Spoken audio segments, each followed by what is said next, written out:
Google cloud platform या जिसे अब हम सब गूगल क्लाउड कहते हैं, उस पर आज इस खास चर्चा में आपका स्वागत है। हमारे पास एक दिलचस्प स्रोत है, गूगल क्लाउड प्लेटफॉर्म, अवधारणा से विशेषज्ञता तक। वाह। तो आज का अपना मिशन है गूगल क्लाउड की बुनियाद को समझना, इसकी जो मुख्य सेवाएं हैं वो क्या हैं और आखिर ये इतनी ज़रूरी क्यों हैं। सोचिए, इसकी कहानी शुरू हुई 2008 में ऐप इंजन से, और ये उसी इंफ्रास्ट्रक्चर पर चलता है जिस पर गूगल सर्च और यूट्यूब चलते हैं।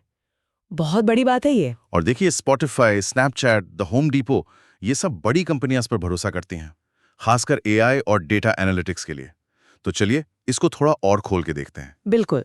और एक ज़रूरी बात यह है कि ये पे एज यू गो मॉडल पर है, मतलब जितना इस्तेमाल करें उतना ही पैसा दें।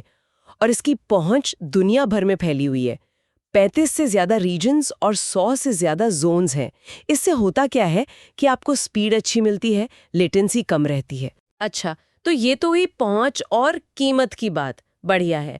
लेकिन ये असल में करता क्या है? मतलब कौन सी सर्विसेज इंजन से ये सब मुमकिन होता है? हाँ, तो देखिए, मोटे तौर पर हम सेवाओं को 4 हिस्सों में देख सकते हैं। पहला है कंप्यूट यानी प्रोसेसिंग पावर। इसमें सबसे आम है कंप्यूट इंजन।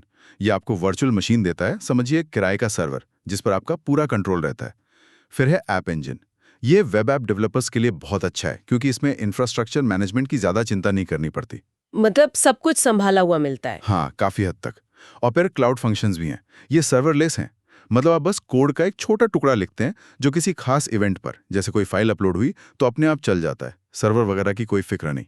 समझ गई। यानी अलग अलग लेवल का कंट्रोल और आसानी है, अपनी जरूरत के हिसाब से।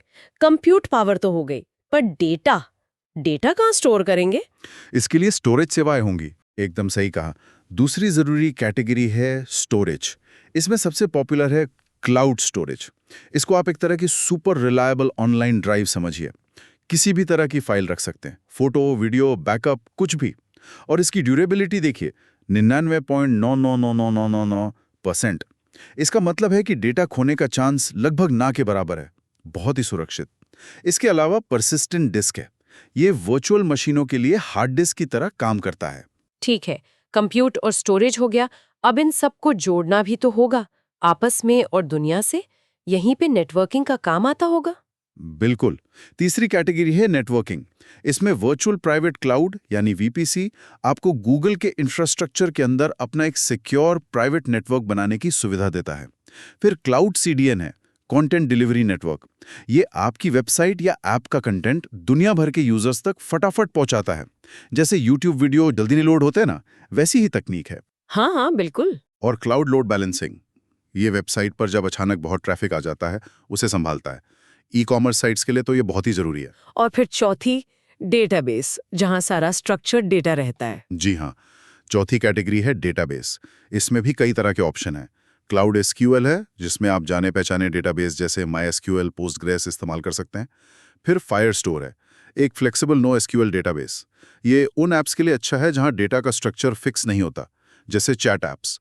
और फिर है बिगक्वेरी। ये तो एक तरह का डेटा वेयरहाउस है, सुपर पावरफुल, बड़े डेटा को एनालाइज करने के लिए। जैसा आपने शुरू में कहा था, स्पॉटिफाई इसका खूब इस्तेमाल करता है। सही, यूजर पैटर्न समझने के लिए। हाँ बिल्कुल, पर्सनलाइज गाने वगैरह सुझाने के लिए।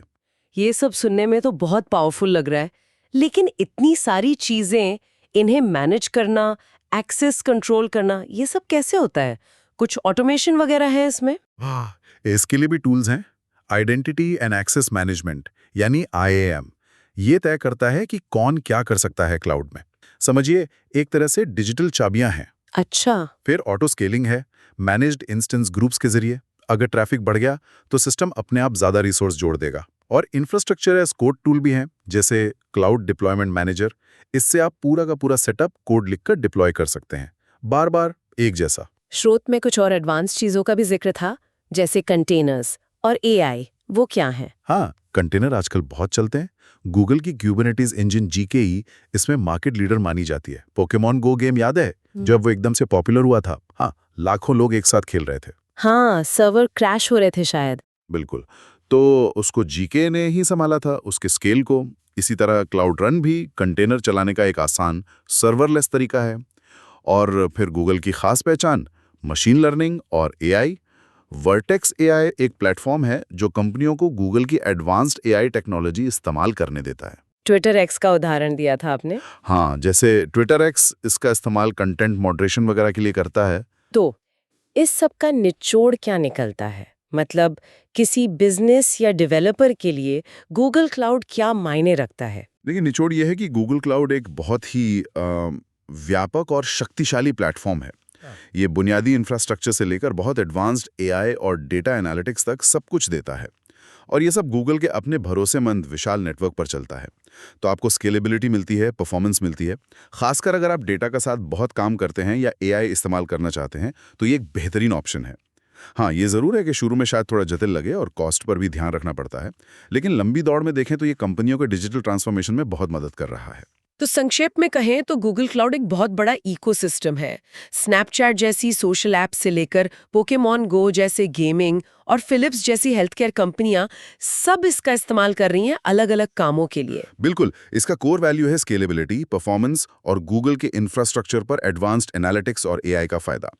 Compute engine, cloud storage, BigQuery, GKE, Vertex AI, ये सब इसकी मुख्य ताकतें हैं। और जाते-जाते एक सवाल सबके सोचने के लिए छोड़ जाते हैं, ये देखते हुए कि जीसीपी उसी इंफ्रास्ट्रक्चर पर बना है जिस पर गूगल सर्च और यूट्यूब चलते हैं और एआईएमएल में इनका इतना बड़ा निवेश है। भविष्य में ऐसी कौन सी नई क्षमताएं या इंटीग्रेशन आ सकते हैं जो शायद हमारे काम करने के तरीके या तकनीक के साथ हमारे इंटरैक्शन को ही पूरी तरह से बदल दे? सोचने वाली बात है।